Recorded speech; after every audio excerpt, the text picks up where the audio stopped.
Hello student, this side Sudeep Grover, senior faculty member of informatics course edu.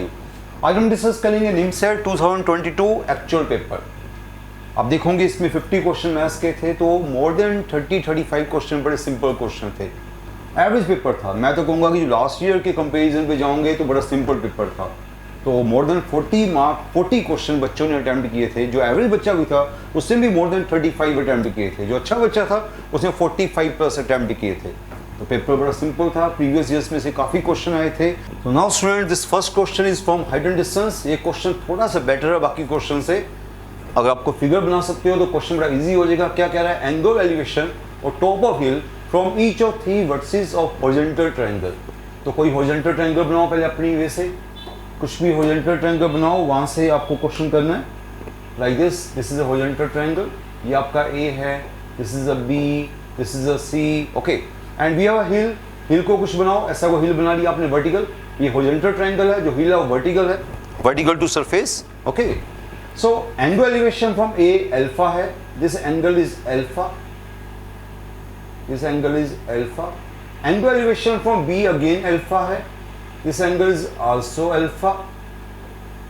Angle elevation from C again alpha है, पर ऊपर बनाने की जरूरत नहीं है, बड़ा रश हो जाएगा यहाँ पर।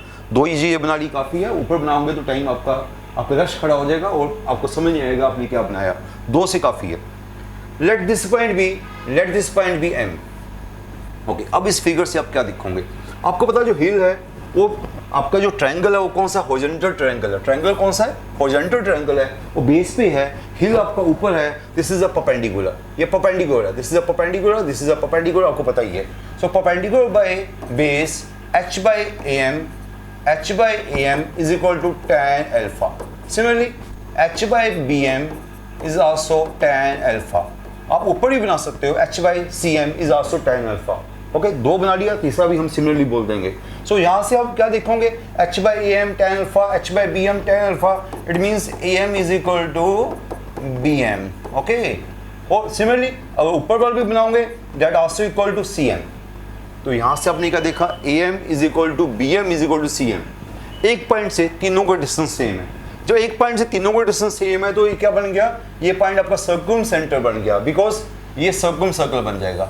ये आपका सर्कम सर्कल बन जाएगा, ये पॉइंट आपका सर्कम सेंटर बन जाएगा। ओके, यहाँ से तीनों का डिस्टेंस सेम है। ये क्या बन गया? Circum centre. और ये क्या बन गया? ये am bm cm क्या बन गया? और कैपिटल R सर्कम रेडियस बन गया।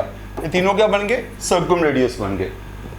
ये चीज़ है जो मेन चीज़ थी कि ये आपका सर्कम सेंटर बन गया, ये आपका सर्कम रेडियस बन गए। ओके, बस मैं कहूँगा मेन क्वेश्चन हो गया। इसके आगे तो कुछ भी नहीं है। इसके आगे दोबारा से मैं आपसे पूछूंगा, अभी आपने क्या बोला था? h by am, मुझे h चाहिए, तो h by am क्या है? h by am आपने बोला कि tan alpha है। ओके, ऑल्सो कैपिटल R के फॉर्मूले या h by r बोल दो। h by r क्या है? tan alpha है ना। am क्या हो गया? am जो है r है। ऑल्सो भी हमें कैपिटल R के फॉर्मूले आते हैं। सर्कम रेडियस के फॉर्मूले क्या होते हैं?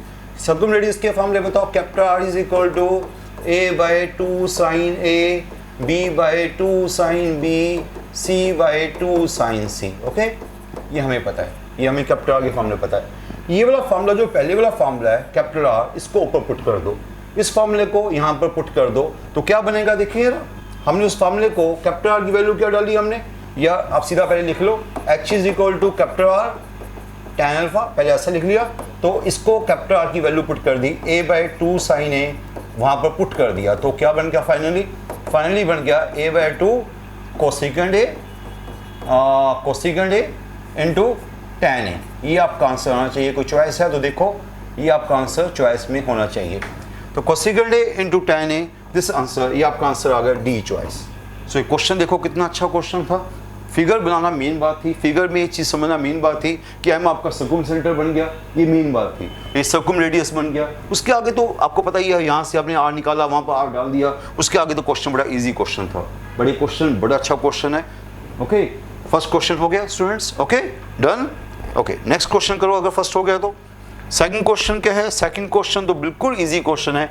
ये क्वेश्चन कई बार एनआईटीज में आ चुका हुआ है। मैंने आपको पहले बोला कि निमसेट का मैक्सिमम पेपर रिपीट हुआ था। तो ये क्वेश्चन आपने अगर पुराने ईयर्स के पेपर किए हुए हैं तो सेकंड क्वेश्चन भी आपने किया होगा। इसका आंसर बच्चों को याद होता है। इसका आंसर क्या है? Y backs. मैक्सिमम बच्चों को इसका आंसर याद होता है, बट मैं कर देता हूँ दोबारा से। क्वेश्चन क्या है? x की पावर m, y की power n is equal to x plus y की पावर m प्लस n। आपको डेरिवेटिव निकालना है। जब इतना ज़्यादा मल्टीप्लाई होता है तो हम क्या देखते हैं, हम क्या करते हैं, log लेते हैं, log, taking log on both sides, log this equal to log this. देखो स्पीड आपकी होनी चाहिए, अगर आप एक ही चीज़ लिखोगे तो टाइम वेस्ट होगा। ये बन गया मल्टीप्लाई ऐड होता है, आपको पता ही है, पावर आगे आ जाती है। ये बन गया m log x plus n log y, वो बन गया m plus n log x plus y। Okay, ये हमारे पास आ गया। अब डेरिवेटिव कर दो। डेरिवेटिव हमारे पास क्या है, m by x n by y, m plus, अच्छा डेरिवेटिव कर रहे हो तो यहाँ पे एक और चीज़ भी आएगी, into D Y by D X, with respect to X कर रहे हैं। यहाँ पर m plus n again by x plus Y, into यहाँ क्या होगा 1 plus D Y by D X. हर बच्चे को पता क्यों मैं ऐसा कर रहा हूँ, यहाँ पर y आप x से डेरिवेटिव कर रहे हो तो into D Y by D x भी आएगा, यहाँ पर भी 1 बाई डैट। अब इसका डेरिवेटिव क्या हुआ 1 plus D Y by D x. अब आपको क्या करना है, d Y by D x की टर्म्स को एक तरफ करना है, बाकी टर्म्स को एक तरफ करना है। तो d Y by D x की टर्म्स कौन कौन सी है, d Y by D x की टर्म्स एक तो ये वाली है m plus n by x plus y, एक ये वाली है, उधर जाके माइनस हो जाएगी, माइनस n बाई वाई, और बाकी टर्म्स को इधर ले आओ, m by x minus m plus n by x plus y. Calculation है, बच्चों की कैलकुलेशन है। अब आपको बेसिक कैलकुलेशन करनी है तो कहाँ पहुँचेंगे हम लोग, आपका ये जो नीचे है y into x plus y, यहाँ पर क्या होगा m y n y cut जाएगा, एम वाई क्या बचेगा नोमेटर में, एक तो एम वाई बचेगा, ओके, और एक आपका माइनस एन एक्स बचेगा, ओके, एन वाई कट जाएगा, ये नोमेटर में बच जाएगा, ओके। उधर चलते हैं, उधर क्या हुआ, उधर हमारे पास हुआ x into x plus y, okay, ये एम एक्स है, एम एक्स कट जाएगा, ये एम वाई, और यहाँ पर भी एम वाई और एन एक्स बचेगा, m y minus n x, आप देख सकते हो, ओके। अब क्या हुआ, इसके बाद ये नीचे का denominator x plus y cut गया, ये m y minus n x भी कट गया। आपका आंसर क्या बचा, आपका आंसर बच गया d Y by D x now equal to y by x. ऐसे क्वेश्चन बार बार करने की जरूरत नहीं होती, ये पुराना क्वेश्चन था, बच्चों को इसका आंसर याद होता है, ओके। नंबर 2 क्वेश्चन कुछ नहीं था, बेसिक कैलकुलेशन थी, लोग लिया, बेसिक डेरिवेटिव किया, कुछ खास नहीं, बेसिक डेरिवेटिव किया, okay, done. Next question now, third question तो बिल्कुल जीरो लेवल का क्वेश्चन है, बिल्कुल सिंपल क्वेश्चन है, बेसिक क्वेश्चन है, ये तो माइंड में भी कर सकते हो, आपका पेपर की जरूरत नहीं है, ओके। तो क्या क्वेश्चन है, value of 3 power 3 minus log base 3 5। तो क्या लिखोगे इसको, 3 पावर माइनस लॉग 3 5। तो 3 पावर 3 तो सभी को पता 27 होता है, इसको क्या लिखोगे आप, इसको पावर को ऊपर ले गए, 5 की पावर माइनस 1। अब 3 लोग सभी बच्चों को पता है कि a log ax क्या होता है, a log ax x होता है ना, a log ax क्या होता है, x होता है, राइट, ये हर बच्चे को पता है। सो ये हमारे पास क्या होगा 27 इंटू 3 log 3 पावर डैट, तो पावर आगे पावर क्या हो जाएगा, x नीचे आ जाएगा, मीन्स दिस इज ये 5 की पावर माइनस 1 हो जाएगा। सो क्या बन गया 27 बाई 5, दिस इज आंसर। तो कहने का मीनिंग ये है कि आपको सिंपल सा क्वेश्चन था, पावर को स्प्लिट किया, पहले पावर को स्प्लिट किया, माइनस को अपने 5 की पावर कर दिया, बिकॉज मल्टीप्लाई पावर बन जाता है, ओके। तो आपने 3 log 3 ये वाला रिजल्ट लगाया, a log ax क्या होता है, x होता है, तो 3 log 3 सीधा क्या होगा 5 की पावर माइनस 1 हो गया, तो 27 बाई 5 आपका सिंपल आंसर आ गया, ओके। बिल्कुल बेसिक क्वेश्चन था, राइट। सो क्वेश्चन नंबर 3 भी हमारा हो गया। नेक्स्ट नो क्वेश्चन नंबर 4 थोड़ा सा अच्छा क्वेश्चन है, स्पेशली जो बच्चे इंटीग्रेशन से डरते हैं उनके लिए तो बड़ा अच्छा क्वेश्चन है। कई बच्चे इंटीग्रेशन से डर जाते हैं कि इंटीग्रेशन आ गई तो इतना बड़ा क्वेश्चन कैसे करेंगे। हाँ, जो बच्चा डर जाएगा इस क्वेश्चन में तो वो इस क्वेश्चन को नहीं कर पाएगा। क्वेश्चन नंबर 4 में आपको मैं हमेशा क्लासेस में बोलता हूँ कि इंटीग्रेशन में हिंट चॉइसेस से मिलता है। इंटीग्रेशन में आपको हिंट चॉइसेस मिलेगा, चॉइसेस के बिना अगर इंटीग्रेशन करोगे तो फिर मुश्किल में जाओगे आप। चॉइसेस के बिना कभी इंटीग्रेशन नहीं करते। तो चॉइसेस को देखो पहले, कैसी चॉइसेस का बिहेवियर हो रहा है। हर चॉइस बता रही है कि बिहेवियर क्या चल रहा है। 1 बाय ये देखो x² डिवाइड हो गया, नीचे x की पावर 4 है, x² नीचे है, x की पावर 4 नीचे है, तो इतना तो ऑब्वियस क्लियर हो गया कि मुझे यहाँ से कुछ ना कुछ डिवाइड करना है, तभी ऐसा कुछ बनेगा। तो बस करना शुरू करो, साफ दिख रहा है। ये देखो क्या दिख रहा है, 2 माइनस, यहाँ देखना शुरू करो। यहाँ से अगर x की पावर 4 मैं कॉमन लेता हूँ, x की पावर 4 कॉमन लेता हूँ तो 2 बाई डैट 1 बाई डैट आता है। इस चॉइस में भी, इस चॉइस में भी दोनों चॉइस में अगर मैं x की पावर 4 कॉमन लेता हूँ तो ऐसा बनने का चांस बन रहा है। तो इसका मतलब कि हम उसको ट्राई कर सकते हैं। ओके, जो इंटीग्रेशन में पहला स्टेप होता है, जो मेन स्टेप होता है, जिसको इंटीग्रेशन का पहला स्टेप समझ आ गया तो उसको पूरी इंटीग्रेशन हो गई। तो आप क्या करोगे इस क्वेश्चन में, आप यहाँ से x की पावर 4 कॉमन होंगे, x की पावर 4 कॉमन होंगे तो अंडर के अंदर है तो x स्क्वायर बार जाएगा, x की पावर 4 कॉमन ली तो x स्क्वायर बार जाएगा, तो बाहर क्या हो जाएगा, x की पावर 5 हो जाएगा, अंदर क्या हो जाएगा 2 माइनस, आपने x की पावर 4 कॉमन लिया 2/x स्क्वायर 1/x की पावर 4, ये बन गया। ऊपर नोमीटर को कुछ नहीं किया अभी आपने, नोमीटर को अभी कुछ नहीं किया, उसको ऐसे ही रहने दिया। ओके, आपने x की पावर 4 बार लिया, बाहर x स्क्वायर बार आया, ये पावर 5 हो गया, ये 2 रह गया, ये 2/x स्क्वायर रह गया, ये 1/x की पावर 4 रह गया। सो इसके आगे क्या करेंगे हम, इसके आगे पावर 5 को ऊपर सेट करो, ये ऊपर बन गया जाके 1/x cube, okay, dt by dt 1/x cube minus 1/x की पावर 5, ये नोमीटर में ऐसा बन गया। ओके, सो ये आपके पास डिनोमिनेटर ऐसा बन गया। देखो ये चीज़ें जो है वो जस्ट मैंने कहाँ से हिंट पकड़ा हुआ है, मैंने हिंट इतना पकड़ा हुआ कि आपकी चॉइसेस दो ऐसी है, मैं उसी में से चल रहा हूँ। ओके, अब आप देखोगे कि अगर आपको पता है कि जब भी ऐसे क्वेश्चन आते हैं हम इसको टीम अंडर के अंदर चीज़ें उसको टी मानते हैं, इसको एक बार टी मान के देखो कुछ होता कि नहीं होता, अंदर भी चीज़ को टी मान के देखो, उससे कुछ होता है तो अच्छी बात है, नहीं होता तो देखते हैं कुछ और करेंगे। फिर हम इसको मैंने टी माना, देखते हैं क्या होता है, इसको टी माना तो इसका डेरिवेटिव क्या होता है, इसका डेरिवेटिव होगा 4/x क्यूब माइनस 4/x की पावर 5, ये इसका डेरिवेटिव आएगा। राइट, चेक करो अभी आएगा, ये इसका डेरिवेटिव आना चाहिए, चेक करो स्टूडेंट्स। ओके, इसका डेरिवेटिव 1/x स्क्वायर का derivative minus 2/x cube, that's why plus हो गया, ये आ गया। इसका डेरिवेटिव माइनस 4/x की पावर 5, वो भी हमने ठीक किया, ठीक है, ये हमारे पास आ गया। थोड़ा सा आपको लग रहा है कि नोमीटर जैसी कोई चीज़ आ रही है, डेरिवेटिव तो हमने कर लिया, हमने डेरिवेटिव कर दिया, तो बाई चांस इसको अगर मैं 4 से मल्टीप्लाई कर दूं नोमीटर को तो ये बनने वाला है, या ये कह दो आप कि 1/x क्यूब माइनस 1/x की पावर 5 dx क्या बनने वाला है, dt/4। आपका जो नोमीटर है वो dt/4 बन गया, आपका नोमीटर dt/4 बन गया और डिनोमिनेटर क्या बना, अंडर टी। कितना सिंपल क्वेश्चन हो गया।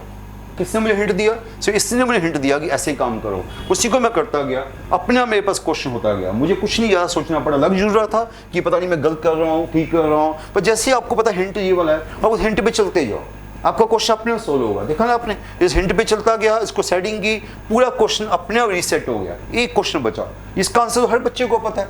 ओके, 1/4 ये टी की पावर -½ हो गया, टी की पावर -½ की इंटीग्रेशन 1/2 टी की इंटीग्रेशन क्या होती है वो आपको पता ही है, सीधा लगा सकते थे आप, टी की पावर ½ तो 2√t बोल सकते हो, 2√t, 2√t मीन्स √t/2, ये आपके पास आ गया √t/2। √t/2 अगर आपको पता है तो आपका आंसर आ गया √t/2, आंसर सी चॉइस। ठीक है, टी आपका ये आपका टी है, दिस √t। तो अगर लिखना चाहो लिख लो, आप वैसे लिखने की जरूरत नहीं, आपका सी चॉइस आंसर आ चुका हुआ है, लिखना चाहो लिख सकते हो 1/2 दिस √t। ठीक है, यहाँ पर ये रहा T 2 minus 2/x square plus 1/x की पावर 4 मीन्स कि आपका आंसर आ चुका हुआ है, आंसर इज सी चॉइस। ये क्वेश्चन बड़ा अच्छा क्वेश्चन है, बस इसमें एक ही प्रॉब्लम है कि बच्चा पेन ही नहीं चलाता।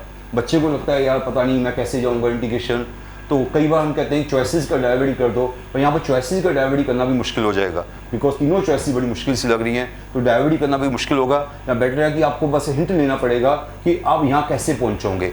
वही इससे मैंने हिंट लिया कि अगर यहाँ पहुँचे हो तो इसका मतलब आपने x की पावर 4 को कॉमन लिया, वहाँ से मुझे अपने आप क्वेश्चन होता गया, मैंने इस क्वेश्चन में कुछ नहीं किया। Okay done students, done.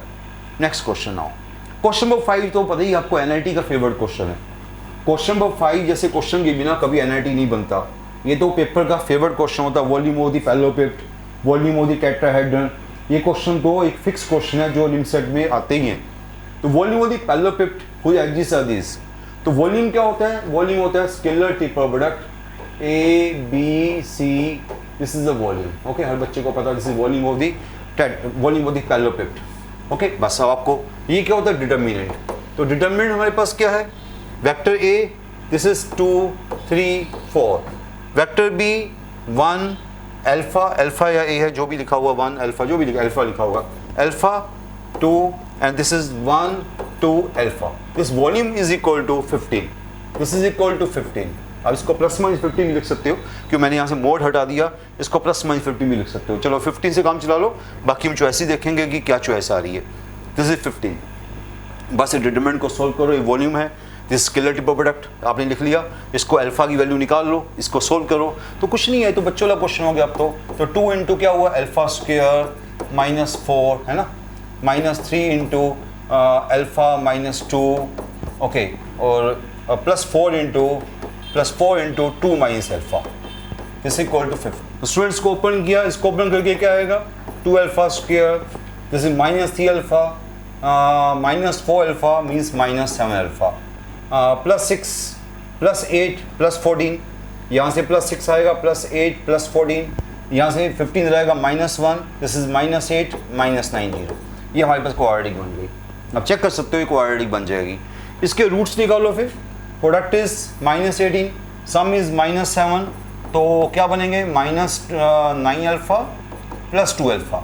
अब इसको सॉल्व कर सकते हो, फैक्टराइज करना हर बच्चे को आता है। Alpha 2 alpha minus 9 plus 1 2 alpha minus 9, तो यहाँ से अल्फा की वैल्यू आ जाएगी हमारे पास 2 alpha minus 9 alpha plus 1 0, alpha की वैल्यू आ गई 9/2 एंड माइनस 1, अल्फा की वैल्यू 9/2 एंड माइनस 1 हमारे पास आ गई। तो 9/2 माइनस 1 कोई चॉइस में है, 9/2 हमारे पास चॉइस में है, so answer is C choice. तो इस क्वेश्चन में सिंपल कुछ नहीं करना था, वॉल्यूम निकाल के, वॉल्यूम का हमें पता फार्मूला स्केलर ट्रिपल प्रोडक्ट, उसको इक्वल टू 15 किया, वहाँ से अल्फा की वैल्यू आ गई। तो very simple question, question number 5 तो बिल्कुल सिंपल क्वेश्चन है। Done students. Student question number 6, this is very easy question. एक क्वेश्चन पहले भी आ चुका हमारा, कभी क्वेश्चन आता है mod x plus mod y equal to 1 आता है, कभी mod x plus mod y equal to 2 आता है। सेम क्वेश्चन हम पहले भी कर चुके हैं प्रीवियस ईयर्स क्वेश्चंस में। तो अगर ये है क्या mod x plus mod y equal to का मीनिंग क्या है, हर बच्चे को पता है इसका मीनिंग है plus minus x plus minus Y equal to 2। ये 4 लाइन्स बनेगी यहाँ से, एक बनेगी x plus Y equal to plus 2, x plus Y equal to -2, minus x या प्लस एक्स बोल दो, प्लस एक्स, थर्ड को बोल दो plus x, minus Y equal to plus 2 and plus x minus Y equal to -2। Means कि आपने plus plus लिया, plus minus लिया, माइनस प्लस लिया, माइनस माइनस लिया, ये 4 लाइन्स बन गई। 4 लाइन्स का बिहेवियर देखो, ये 2 लाइन्स पैरेलल है, ये 2 लाइन्स पैरेलल है, और ये आपस में क्या परपेंडिकुलर है। तो अगर इसको फिगर बनाओगे तो इसकी फिगर ऐसे कुछ बन जाएगी। ये लाइन बन गई हमारे पास X plus Y equal to -2, x plus Y equal to +2 because they are parallel, सामने लिखा मैंने उनको। ये बन गया X minus Y equal to +2, X minus Y equal to -2। These are 4 lines. आपको एक पता लग गया कि ये दोनों पैरेलल है, दोनों परपेंडिकुलर है, बिकॉज इसका स्लोप जो है आप देख रहे हो, इसका स्लोप 1 है, इसका स्लोप -1 है, दिस 2 आर परपेंडिकुलर, रेक्टेंगल बन गया। सो आपको पॉइंट्स निकालने पड़ेंगे, ये पॉइंट निकालना पड़ेगा, ये निकालना पड़ेगा, तभी आप लेंथ इनटू ब्रेथ कर सकोगे एरिया निकालने के लिए। तो पॉइंट निकालने के लिए आपको पता ही है, आपने सिंपल एक्स वाई को सॉल्व करना आपस में, इन दोनों को ऐड करो, दोनों को ऐड किया 2x इज -4, 2x आपका y वे कट गया, दोनों को ऐड करके 2x इज -4, x की वैल्यू -2 आ गई, x की वैल्यू -2 आई तो y की वैल्यू 0 आ गई, एक पॉइंट तो ये आ गया। इन दोनों को ऐड किया 2x इज 0, यहाँ पे x 0 आ गया, x 0 आया तो y -2 आ गया। ओके, बड़े इजीली पॉइंट निकलेंगे, मैंने बोला बड़े इजी पॉइंट निकलेंगे। इन दोनों को बाई चांस ऐड किया तो 2x इज क्या आ गया, 2x इज 0, यहाँ पे x 0 आ गया, 2x इज 0, x 0 तो y आपका 2 आ गया। तो 3 पॉइंट निकाल लिया आपने, इसको बोल दो a बोल दो, b बोल दो, c बोल दो। तो लेंथ ऑफ ए बी क्या है, लेंथ ऑफ ए बी है डैड माइनस डैड का स्क्वायर मीन्स कि 2 का स्क्वायर प्लस 2 का square √8। Similarly length of B C क्या है, वो भी आपका सेम चीज़ 2 का स्क्वायर प्लस 2 का स्क्वायर √8। तो ये लेंथ होगी, ये ब्रेथ होगी, रेक्टेंगल है, तो ये रेक्टेंगल का एरिया क्या होता है, लेंथ इंटू ब्रेथ। तो लेंथ इंटू ब्रेथ मीन्स कि √8 इंटू √8 आपका आंसर 8 आ गया। तो ये क्वेश्चन बच्चों को याद होता है, इसका आंसर डी चॉइस 8। अदरवाइज आप कई और तरीके भी इसको करने के, बट ये सिंपल सा वे है कि आपको जैसी फिगर बनाओगे आपको सीधा मिल जाएगा। अदरवाइज कुछ और तरीके भी हैं, चारों पॉइंट निकाल के, जैसे ये पॉइंट बड़ा इजीली निकल जाएगा, आप वो भी कर सकते हो, जैसे area of the 4 points, area of the quadrilateral भी लगा सकते हो, area of the quadrilateral. But ये थोड़ा सिंपल सा वे है, पुराना वे है, तो बच्चे इसको ज़्यादा प्रेफर करते हैं, तो मैंने भी इसी वे को लगाया। ओके, तो सिंपल सा क्वेश्चन था, बड़ा पुराना क्वेश्चन था मैथ्स का ये वाला। डन स्टूडेंट्स, हो गया सभी का। नेक्स्ट क्वेश्चन आओ, क्वेश्चन नंबर 7 अगेन आपका DI का क्वेश्चन है। क्वेश्चन बिल्कुल सिंपल है, बिल्कुल बेसिक क्वेश्चन है। देखो स्टूडेंट्स, एक बार यहाँ बोला गया A less than B, A less than B हमारे पास है, तो डेफिनेटली ए लेसन बी होता है जब हम डेफिनेट इंटीग्रेशन करते हैं, तो ए लेसन बी, तो mod X minus A, mod X minus A plus mod X minus B. देखो हर बच्चे को पता है कि जब हम x, जो हमारे x होता है वेरिएबल होता है, x की वैल्यू किसके बीच में होती है, a और b के बीच में होती है। x की वैल्यू a और b के बीच में होती है, बिकॉज x जो है वो दोनों के बीच में होता है। जब दोनों के बीच में होता है तो x माइनस ए क्या होगा, x माइनस ए होगा आपका पॉजिटिव, आपका x माइनस ए पॉजिटिव होगा तो उसका मोड पॉजिटिव होगा, उसका मोड क्या होगा, पॉजिटिव। और x माइनस बी क्या होगा, x माइनस बी आपका नेगेटिव होगा, देख सकते हो आप, तो उसका मोड क्या होगा, नेगेटिव होगा। तो माइंड में छोटी छोटी बातें आपको पता होनी चाहिए। अब ऊपर का आपका क्वेश्चन क्या बन गया, इंटीग्रेशन ए टू बी, पहला पार्ट आपका पॉजिटिव बन गया और दूसरा पार्ट आपका नेगेटिव बन गया। तो जब नेगेटिव बनता है तो मोड क्या होता है, नेगेटिव हो जाता है, हर बच्चे को पता है इसके बारे में। तो ये हमारे पास आ गया। तो अल्टीमेटली इंटीग्रेशन बन गई, किसकी इंटीग्रेशन बनी, b माइनस ए की इंटीग्रेशन बनी, कॉन्स्टेंट की इंटीग्रेशन बन गई, b माइनस ए की इंटीग्रेशन। तो b माइनस ए तो कांस्टेंट हो गया, मींस की इंटीग्रेशन क्या होगी, b minus A into x, lower limit a upper limit b, है ना, ये बन गई ना, lower limit a upper limit b। तो upper limit minus lower limit डालोगे आप, b माइनस ए इंटू बी माइनस ए, आपका आंसर आ जाएगा b माइनस ए का स्क्वायर। तो this is simple question again, but छोटी छोटी बातें बच्चे भूल जाते हैं कि x का मीनिंग क्या होता है, lie between a and b, बस वही बात थी, अदरवाइज से कुछ था ही नहीं। क्वेश्चन सिंपल क्वेश्चन था, डन, सिंपल क्वेश्चन था। ओके, क्वेश्चन नंबर 7 हो गया, question number 7 clear students. Now question number 8, question number 8 भी बिल्कुल वैसे ही है जैसे वॉल्यूम जैसा क्वेश्चन था, जो हमने पीछे वॉल्यूम निकाला था, ये भी वैसे ही हो गया कि आपका स्केलर ट्रिपल प्रोडक्ट 7 दिया हुआ है, बिल्कुल सेम वही क्वेश्चन हो गया जैसे पीछे किया था आपने।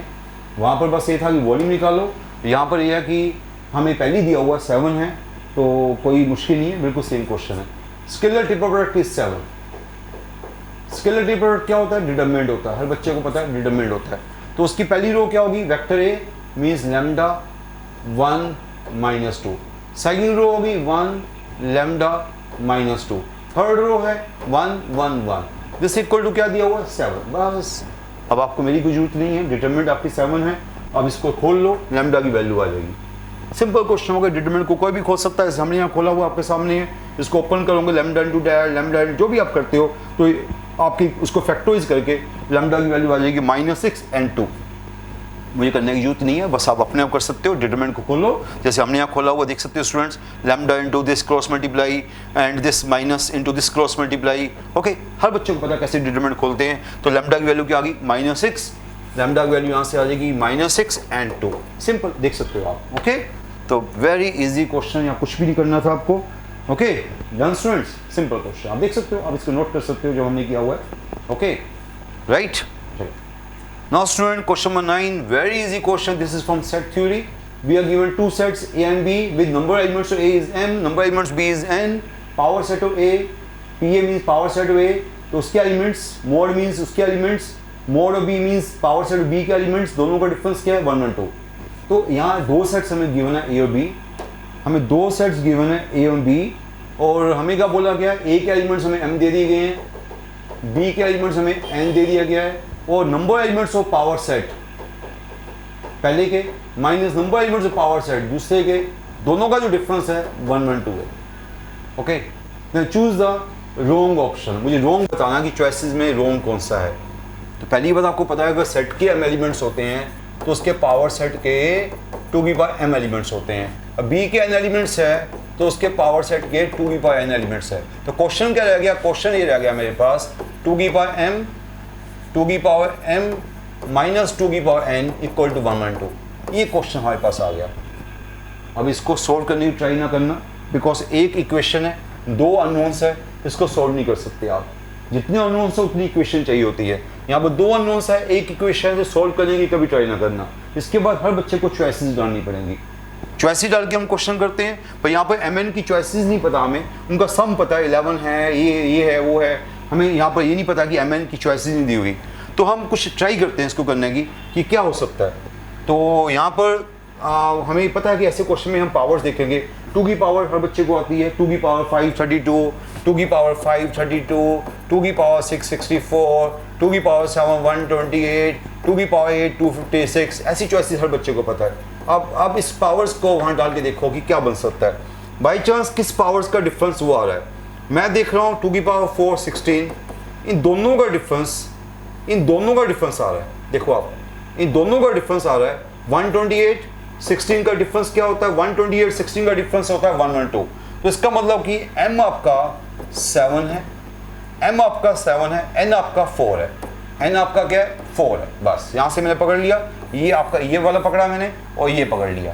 तो पावर 7 जो है 128 है, पावर 7 128 है, पावर 4 16 है। तो m आपका जो हो गया वो 7 हो गया, n आपका 4 हो गया। हमने m और n को पकड़ लिया। अब चॉइस में देखते हैं कौन सी चॉइस फेल हो रही है। 7 + 4 11, ये पास हो रही है।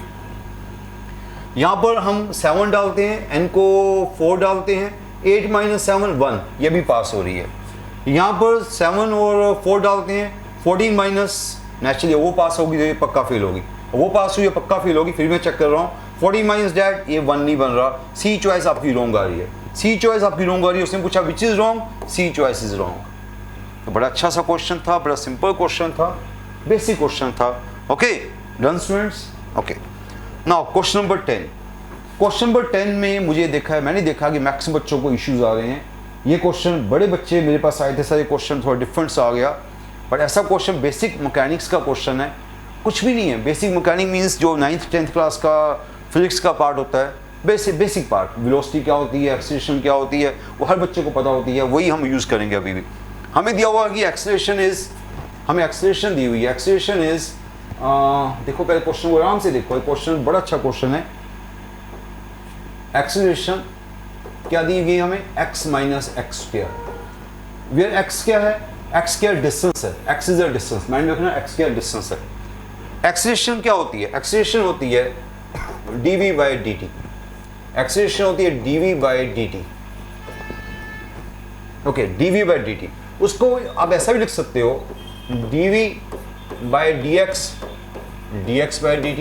एक्सीलरेशन को ऐसा भी लिख सकते हो, dx से डिवाइड किया, dx से मल्टीप्लाई किया, आप ये कह सकते हो dx/dt आप ही वेलोसिटी है। ये क्या है, वेलोसिटी। तो ये क्या बन गया, वेलोसिटी इंटू dv/dx, ये आपकी एक्सीलरेशन बन गई।